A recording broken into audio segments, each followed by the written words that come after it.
O que está acontecendo aqui agora? Eu quero que você entenda o que está acontecendo aqui, antes de começarmos a ler.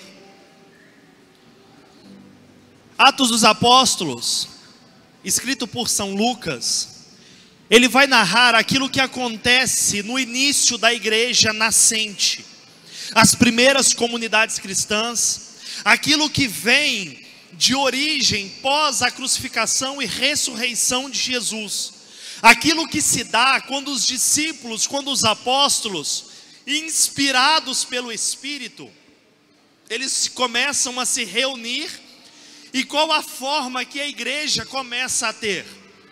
Mas antes de lermos isso, e eu acho que você se recorda, antes de Atos dos Apóstolos, quando a gente ainda está vendo os evangelhos, a gente vê a promessa da vinda do Messias, o Messias que se encarna no seio da Virgem Maria, o Cristo que vem, nasce, cresce, como as profecias já diziam, ele morre, mas ao terceiro dia ele ressuscita, ele fica 50 dias ainda pela terra, antes de ascender ao céu, depois ele volta, o Espírito Santo ele é derramado, você lembra disso, sim ou não?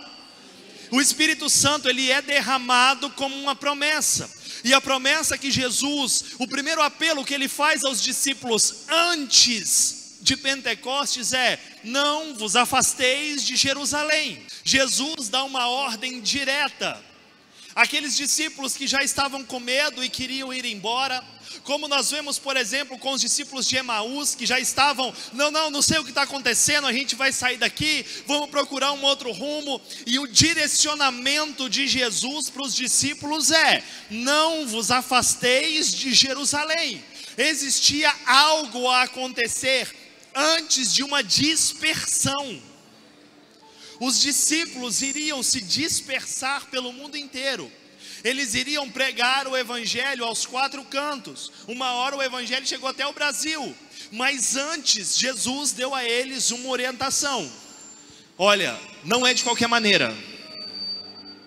Não é de qualquer jeito. Não é para sair à torta e à direita. Antes de vocês irem e anunciarem, eu preciso que vocês fiquem aqui por um tempo. Eu preciso que vocês entendam aqui por um tempo a mais. Eu preciso que vocês se ajuntem aqui um tempo a mais. Eu preciso que vocês entendam das misérias que vocês têm aqui em Jerusalém por mais um tempo.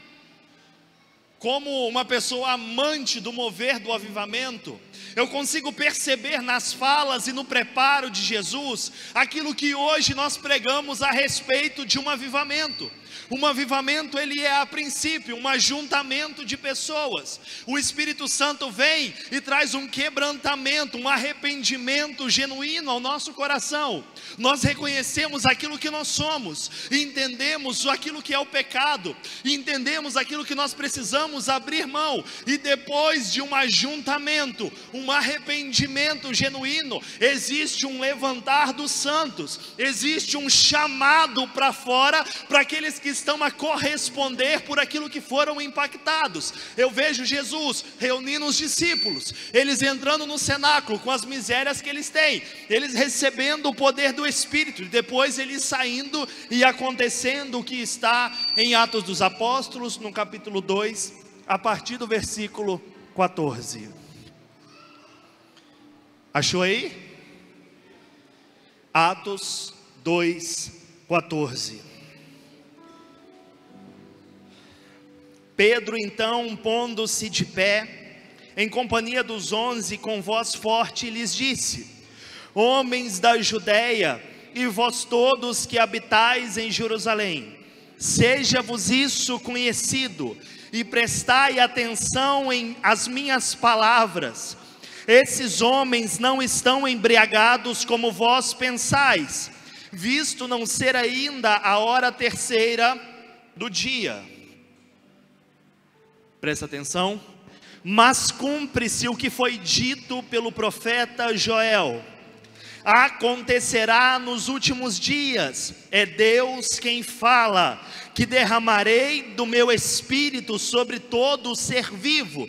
Profetizarão os vossos filhos e filhas, os vossos jovens terão visões, e os vossos anciãos sonharão.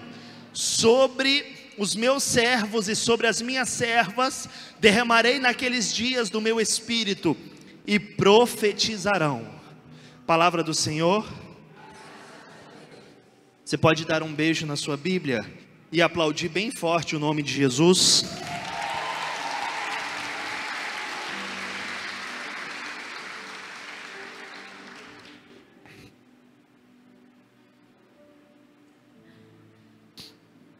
Uma das profecias que nós vemos se cumprir no Cristo de maneira muito clara. Se cumprir no Cristo porque foi após a sua morte e ressurreição, e a descida do Espírito é uma promessa que ele fez aos discípulos. Em Joel, no capítulo 3, nós vamos ver uma profecia, exatamente essa profecia que Pedro diz a todos aqueles que eles estavam extasiados com o que estava acontecendo naquela sala em Pentecostes. Pedro está explicando para eles uma profecia que acabara de ser cumprida na frente de todos. O profeta Joel, um dos profetas que vem para consolar o povo, e vem para relembrar o povo aquilo que Deus dá de forma gratuita, os seus dons, a sua graça. O profeta Joel, ele profere sobre o povo: vai acontecer daqui a um tempo e vocês vão ver, é Deus quem fala. E essa profecia que Pedro fala aqui: derramarei meu espírito sobre todo ser vivo, profetizarão os vossos filhos e vossas filhas, os vossos jovens terão as visões, os vossos anciãos sonharão. O profeta já tinha dito. E o porquê isso era estranho, eu quero que você preste muita atenção. Vamos voltar aí quase 400, 500 anos. O porquê que no tempo do profeta Joel isso era estranho. Porque até então, até a vinda de Jesus, até iniciar o Novo Testamento, o Espírito Santo, ele não era derramado, ele não era espalhado a todos. Se você pega a Sagrada Escritura, desde o livro do Gênesis, e você percorre todo o Antigo Testamento, terminando lá em Malaquias, você vai ver que não tem. Você vai pegar a sua Bíblia, você vai pegar a sua Bíblia, do Gênesis a Malaquias, e você vai ver que aqui nesse espaço, a minha já está um pouquinho rasgada que eu estou usando demais, glória a Jesus, né? Também fica muito novinha, dá uma desconfiada. Esses caras que é pentecostal, que tem Bíblia que está sempre novinha, eu desconfio de cara. Vou te mostrar. Se você pega toda essa parte da Escritura, aquilo que Joel ele diz na sua profecia, há uma contradição no entendimento do povo. Porque Joel está dizendo assim: olha, é Deus quem fala. Vou montar meu Lego aqui agora, peraí. É Deus quem fala: derramarei do meu espírito sobre todo o ser vivo. Ou dependendo da sua tradução, derramarei do meu espírito sobre toda a carne. E quando a Bíblia vai trazer para a gente, é de mais fácil entendimento sobre toda a carne. A Bíblia sempre faz alusão à carne, aquilo que está fora da dimensão espiritual, aquilo que está no humano. Por exemplo, já não são só dois, mas serão uma só carne. Pedro, não foi a carne que te revelou, mas foi o meu Pai que está no céu. Então a Bíblia ela sempre vai trazer essa alusão à carne, aquilo que é totalmente terreno. Então quando o profeta está dizendo o Espírito será derramado sobre todos, sobre toda a carne, há uma confusão na mente do povo, porque só recebia porções do Espírito os profetas, os reis, aqueles sacerdotes que eram escolhidos para dirigir um povo. Então é como se o Espírito Santo, e você por exemplo pode ver isso quando você vê a história de Davi, quando ele é ungido e o Espírito do Senhor o toma. Você percebe que os homens eram tomados, eram conduzidos, eram guiados pelo Espírito, mas não era algo para todos. Lembra aquilo que Eliseu fala para Elias: eu quero o dobro daquilo que você tem, porque você é um homem de Deus. E quando Elias morre, Eliseu começa a carregar 2 vezes mais o que Elias carregava, porque ele recebeu a porção que estava sobre Elias. Então, na história do povo de Deus, até o livro de Malaquias, o Espírito Santo, o entendimento que eles tinham sobre o Espírito do Senhor é que vinha para uma missão. Então é assim, como é seu nome? Juliano. Juliano mora onde, Juliano? Caxias do Sul. Ah, eu vi no mapa, Caxias do Sul. Informação irrelevante. Aí o Juliano está lá em Caxias do Sul. Imagine você, estamos ainda no Antigo Testamento, eu quero que você entenda, para depois a gente vir para o Novo. Deus olha para Caxias do Sul e fala: existe um povo ali que é meu, que não está me ouvindo, então eu vou mandar para que algum profeta, para ungir o Juliano, ele vai receber do Espírito, e ele vai começar a conduzir um povo cheio do Espírito. Então todos aqueles que estão em volta vão olhar para ele como um homem de Deus, como um homem que Deus fala, e eles não ousavam, gente, no Antigo Testamento eles não ousavam querer receber o que o profeta recebia. Na verdade o povo de Deus quis uma vez, quando eles falaram para Moisés: a gente quer ver e escutar como você escuta a Deus na montanha. E eu não sei se você lembra, quando Moisés fala, então venha, e quando eles começam a ouvir, eles enfiam a cara na terra e falam: a gente quer morrer, porque a gente não aguenta. A Bíblia diz que a terra se abriu e engoliu um monte, porque a glória, a densidade, a presença de Deus era muito forte. Então eles nem queriam. Eles já tinham uma experiência do que acontecia quando qualquer um se metia a querer ouvir a Deus ou receber de Deus aquilo que ele estava derramando sobre os profetas. Estamos no Antigo Testamento. Joel, ele dá um start de uma contradição. Joel diz: isso tudo que nós estamos vendo, o Senhor está dizendo que ele vai fazer diferente. O Senhor está dizendo que todos receberão o Espírito.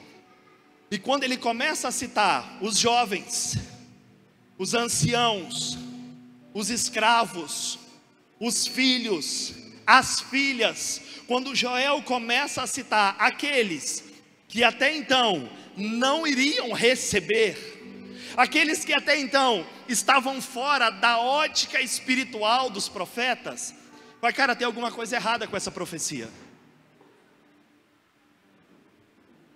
Porque nós estamos vivendo de um jeito, a vida toda foi aqui. Como assim? Joel está dizendo que agora é assim. E é por isso que quando o Pentecostes acontece, com os discípulos reunidos com a Virgem Maria no cenáculo, e acontece uma dispersão da propagação do Evangelho, Pedro os relembra, porque eram homens cientes da Escritura. Jerusalém nesse dia não estava cheia à toa, era a festa de Pentecostes. Então as pessoas estavam celebrando a festa dos 50 dias, a festa da colheita.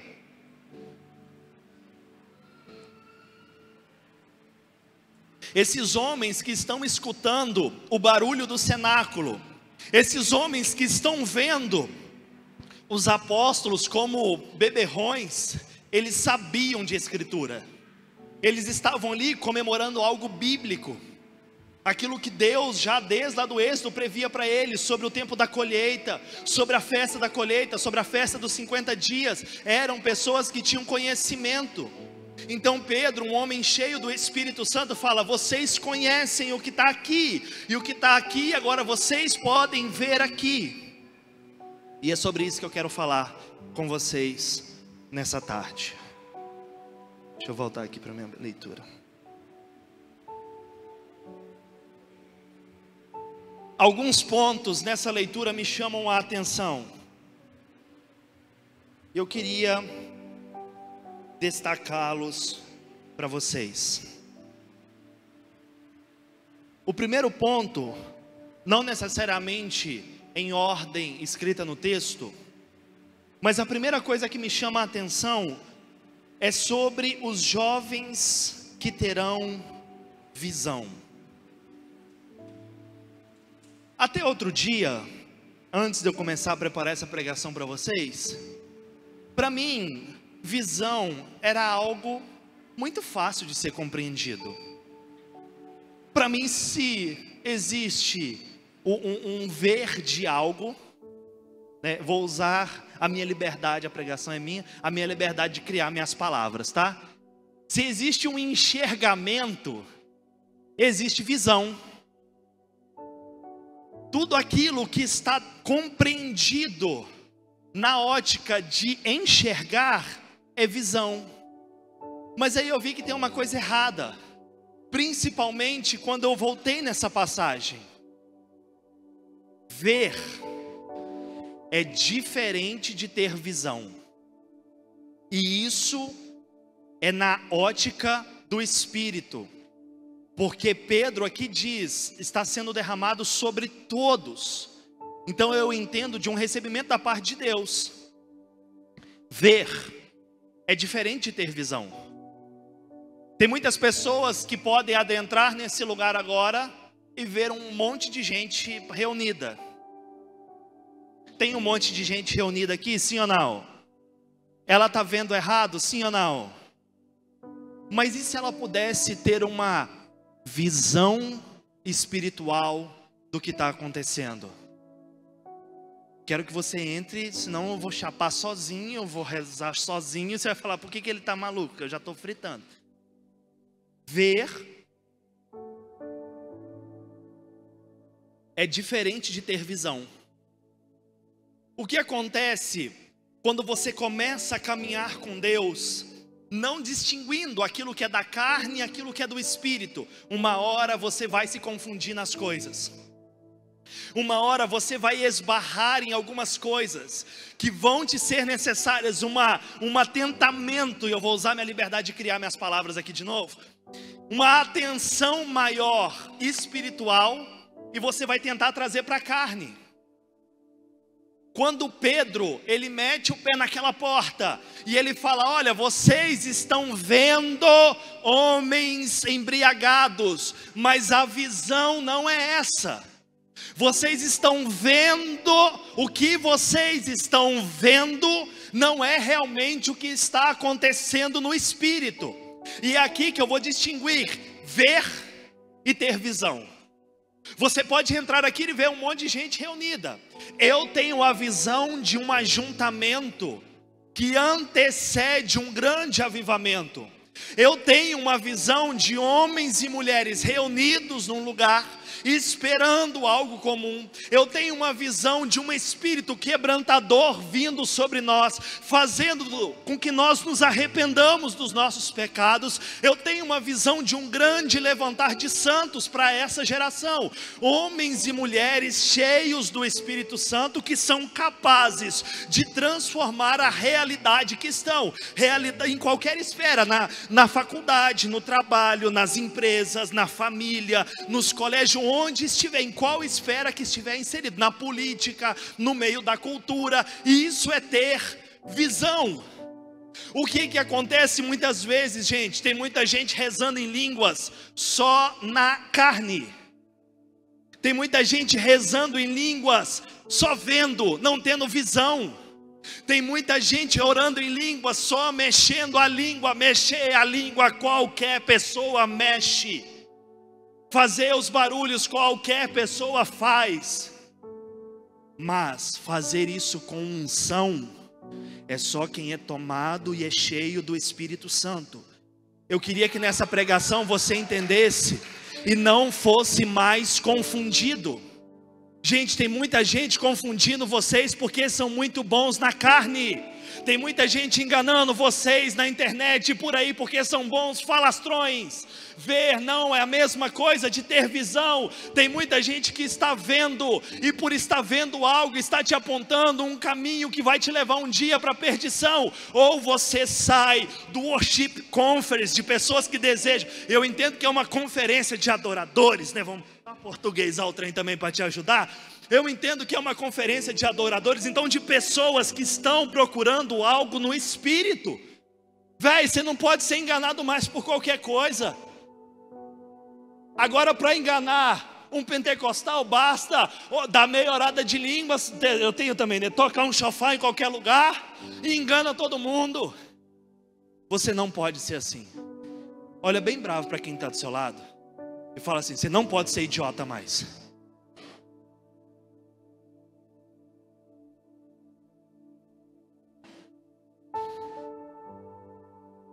Assim como aqueles vendilhões do templo, nós estamos em um tempo, e eu estou falando de ótica de espírito, nós estamos em um tempo em que nós precisamos relembrar, como Pedro está fazendo, aquilo que é puramente carne e aquilo que é espírito. Não dá para você vir todo ano no Worship Conference. Até o final eu vou melhorar minha pronúncia. Não dá para você vir todo ano. Obrigado, João. Hã? O quê? Só? Deixa eu apressar aqui. Não dá para você vir todo ano e sair da mesma maneira. Não dá para você esperar essa data e esse encontro anual como se fosse um bloquinho na rua. Ai, vai ser legal, eu vou me juntar com os meus amigos, a gente vai comer umas paradas legais e a gente vai acampar. Não vai acontecer nada. Então vai para os escoteiros. Vai para um bloquinho na rua. Aqui é diferente. Eu entendo com visão que a partir do momento que você entra aqui, algo tem que acontecer. Algo tem que marcar a sua vida. E eu estou falando aqui de pessoas com visão. Essa conferência, ela não é planejada numa visão de uma reunião dos amiguinhos do condomínio. Depois se estiver errado, o padre corrige. Essa conferência, ela não é planejada na visão dos amigos que se juntam para fazer um churrasco. Por mais que a gente tenha um churrasco topzera hoje. Mas a visão, gente, é de pessoas que saem transformadas. Ou vocês entendem que existe uma ótica espiritual, ou vocês vão ser engolidos. E sabe o que surpreende na nossa geração hoje? As pessoas que têm visão. Às vezes, pega os seus exemplos de pregadores. Eles não falam umas coisas que você nunca viu. Não é possível, eu li esse texto 45 vezes, como eu nunca prestei atenção nisso. E isso é coisa de gente que tem visão. Isso é coisa de gente que está entendendo a Bíblia como aquele documento que foi escrito no Concílio Vaticano II, a Dei Verbum, que diz que as Escrituras, elas precisam ser lidas no mesmo Espírito que foram escritas. E se eu entendo que é o Espírito Santo que inspira os agiógrafos, os escritores sagrados, é o próprio Espírito que está comigo quando eu estou lendo. É o próprio Espírito, pela ótica do magistério da igreja, porque eu não vou saber nada novo, tudo já está no magistério, a igreja já falou. Pela ótica do magistério que vai me ajudar a te elucidar algo.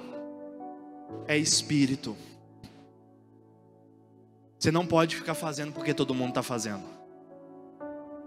Você não pode gritar porque todo mundo está gritando.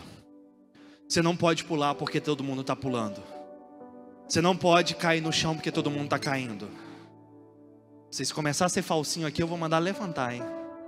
Espiritual agora. Chama a responsa, pai. Não faça porque todo mundo está fazendo. Nós não estamos num show de ilusionismo. Uma conferência com teor profético que é o Worshipers não é um evento de entretenimento. É um local que muda. É um local que você vem, você absorve, você bebe do Espírito, é embriagado, sai daqui justamente parecendo que está bêbado, está chapado, que fumou alguma coisa na comunidade Emanuel. E as pessoas falam, meu Deus, mas olha como está, não é nem 9 horas da manhã, já está embriagado. Ai, esses jovens são terríveis. Mas não é algo espiritual. Se as suas decisões, vou te dar alguns pontos, vou te ajudar. Vou te ensinar se você está agindo na carne ou no espírito. Rapidinho, Ju, rapidinho. Guilherme, como eu sei se eu estou andando mais na carne do que no espírito? Como eu sei se eu estou andando mais pelo que eu vejo do que pela visão, aquilo que é a ótica de Deus? Se as decisões que você toma não assustam quem não tem visão, você está errado. Se aquilo que você admite na sua casa não assusta quem não tem visão, está errado.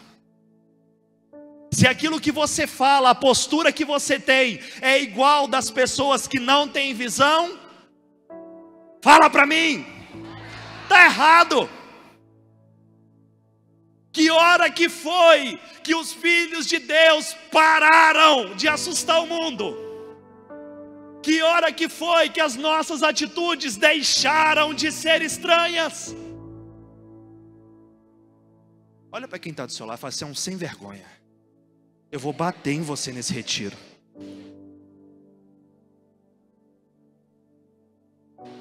Gente, o que nós estamos fazendo da nossa vida?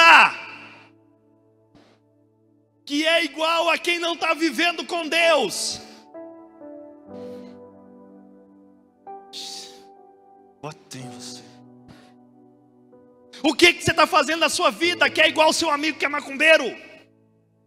O que você está fazendo da sua vida que é igual ao seu irmão que nunca pisou nesse lugar? O que você está fazendo que não incomoda aquela tia fofoqueira que você tem? Ai, Gui, desde que eu recebi o Espírito Santo, eu me tornei uma pessoa boa. Olha para mim, você não recebeu o Espírito Santo para ser uma pessoa boa. Não recebeu. Eu tenho uns amigos ateus. Eu tenho uns amigos macumbeiros também, que gostam do tum-tum. Meus parça. Eles não gostam de falar muito sobre o Espírito Santo comigo. São pessoas boas.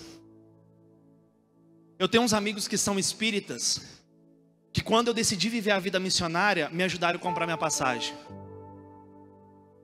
É quando Deus manda, até o diabo obedece. Vamos levando.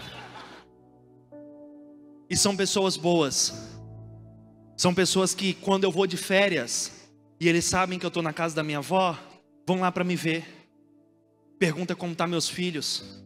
Pergunta como está meu carro. Pergunta se eu estou precisando de algo. São pessoas excelentes. Será mesmo que eu vou olhar para os meus amigos macumbeiro? Vou olhar para o Juliano e vou falar assim: é do mesmo jeito. São iguais. Olha aí que pessoas boas. Por que o Juliano está aqui então? Para que ele veio para o Worship Conference? Para que paga a inscrição de um retiro? Fica 2 dias escutando um pregador berrar na sua orelha? Para quê? Estou questionando. É seu, o investimento é seu. Para quê? Para ser igual? É sério que a galera que vai para a igreja todo final de semana, que vai em grupo quarta, quinta, sexta, sábado, domingo, está na missa, não sai daí, fica mais na igreja que o pároco, para ser igual quem não vai? É sério que na sua rua você é igual todo mundo? Inclusive aquelas vizinhas fofoqueiras que falam da vida de todo mundo. Melhor que câmera de segurança é a vizinha fofoqueira. Ó, teve um moço que veio aí na sua casa. Poxa, a câmera nem pegou não, ele veio.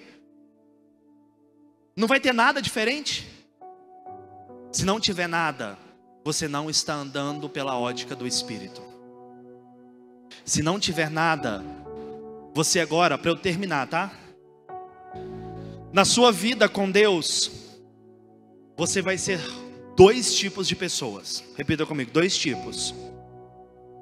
O primeiro tipo está fora do cenáculo. Estão cumprindo algo da lei, ok?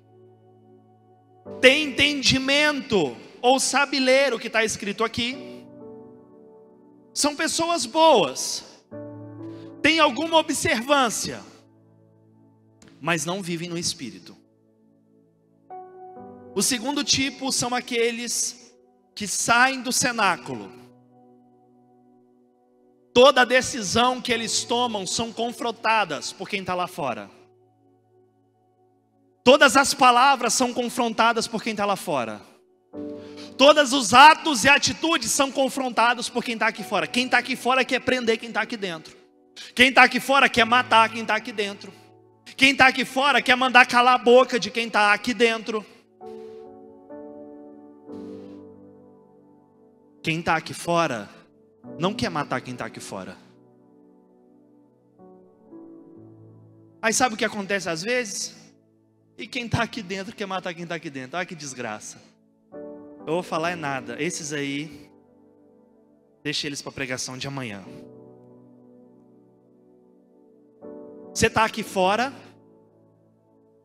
Você é aquele que estão olhando os discípulos saírem do cenáculo e estão falando, estão tudo louco. Olha que atitude maluca. Pelo amor de Deus, está bêbado, olha lá, está até cambaleando. Ou você é aquele que sai daqui dentro tão cheio, tão cheio, tão cheio, tão cheio de Deus, que não importa as consequências que virão da carne. Eu quero cumprir o que está no Espírito, mas cumprir de verdade.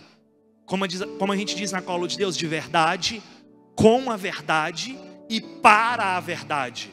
Eu quero cumprir algo por completo. Não tem como você ser meio do Espírito.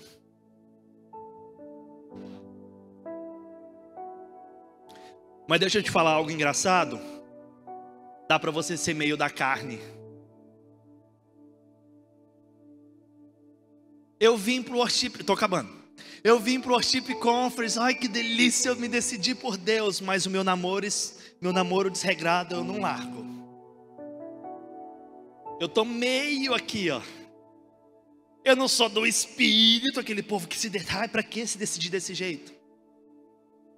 Eu vim pro worship conference, mas ai, não estou disposto a arrumar meu casamento. Não estou disposto a procurar ajuda para largar a pornografia. Não estou disposto a deixar os meus contatinhos do Tinder. Ah, eu já paguei 1 ano de assinatura do OnlyFans. Não quero cancelar minha assinatura agora.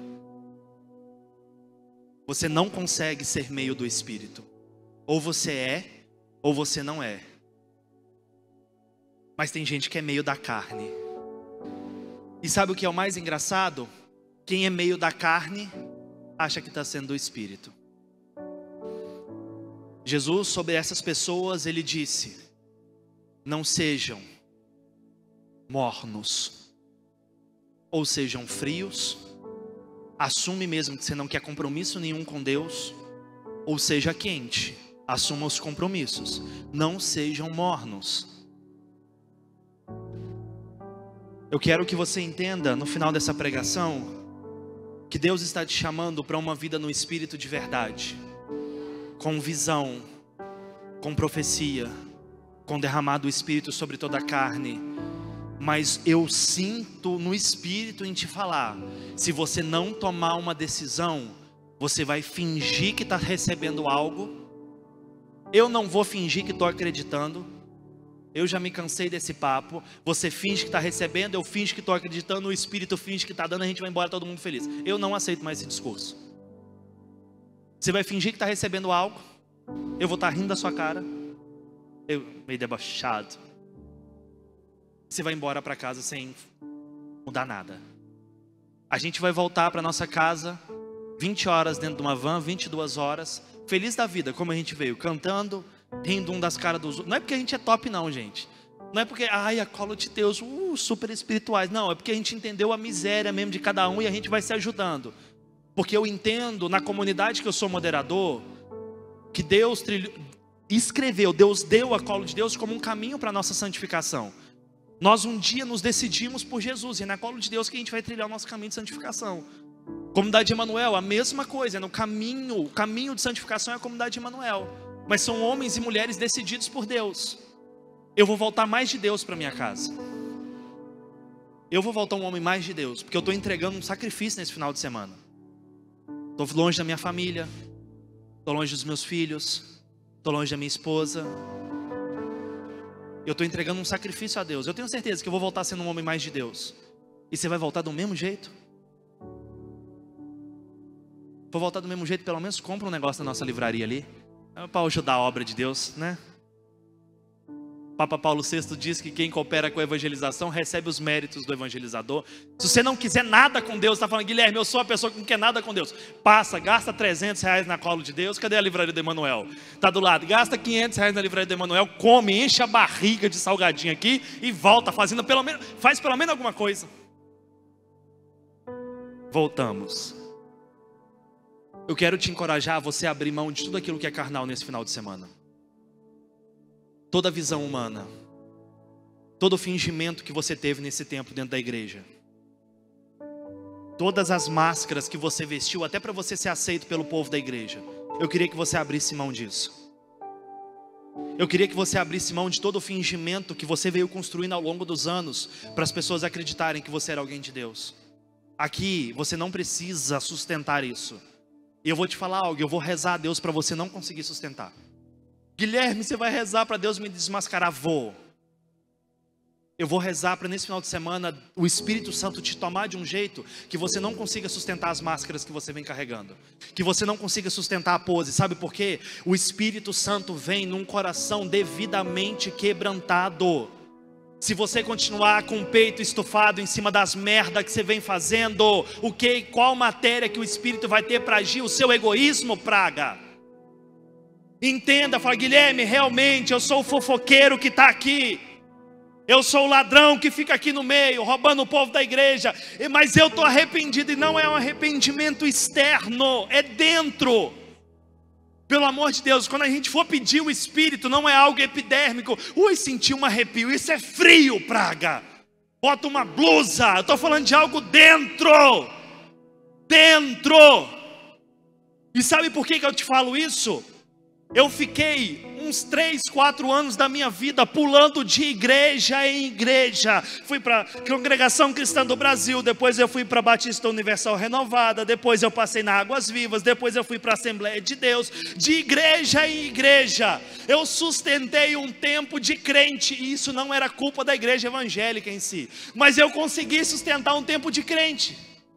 Pergunta lá para os meus pais se eu fiz alguma merda na minha adolescência. Nunca fiz. Que eles tivessem visto. O Guilherme sempre foi o menino da igreja, na frente deles, porque por trás o pau torava. Eu sei que você consegue sustentar, porque eu já sustentei. Mas um dia, eu fui para um retiro, e eu falei isso da outra vez que eu vim aqui, né? Quem vai saber 2 vezes. Eu fui para um retiro para dar uns pega numa menina. Aqui não tem isso, né? Principalmente os meninos que sentam lá no fundo, que já ficam olhando quando levanta a mão. Deixa eu ver quem está sem aliança, para eu chegar perto na hora do café. Não, aqui não acontece. Acontece lá em Maringá. Aqui, Novo Hamburgo, não.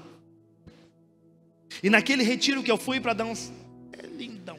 Que me concentrou. Bonito menino, né? Bonitão ele. Lindo.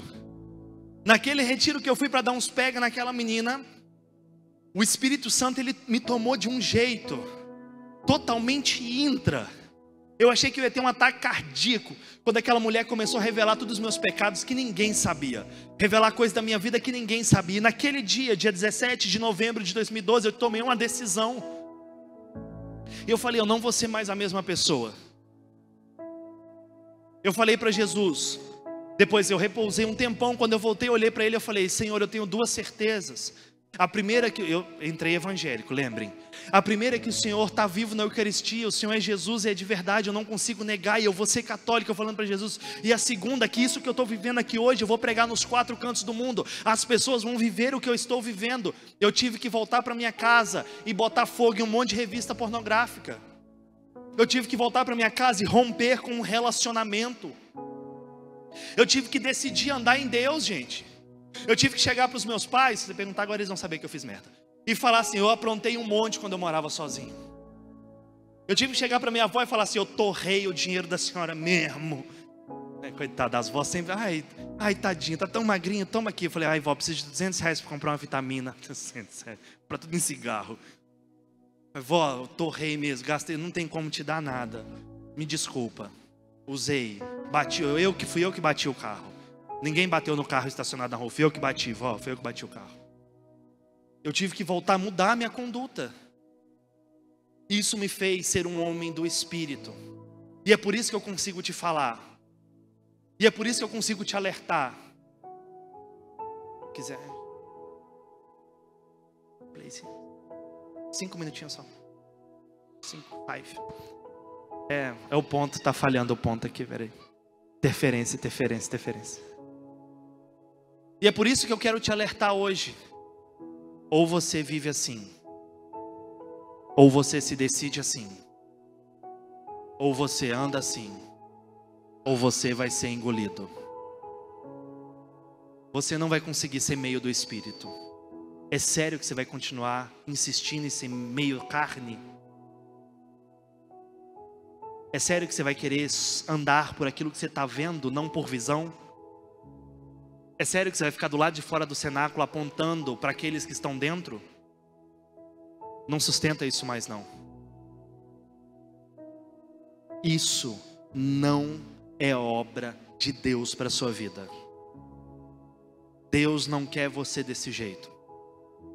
Deus não quer você morrendo de medo de morrer e ir para o inferno. Deus não quer você morrendo de medo de pegar um carro, bater e ir para o inferno. Vindo para um retiro, hein? Até quando você vai sustentar os medos de viver eternamente longe de Deus? Hoje está tudo na sua mão. É só você decidir.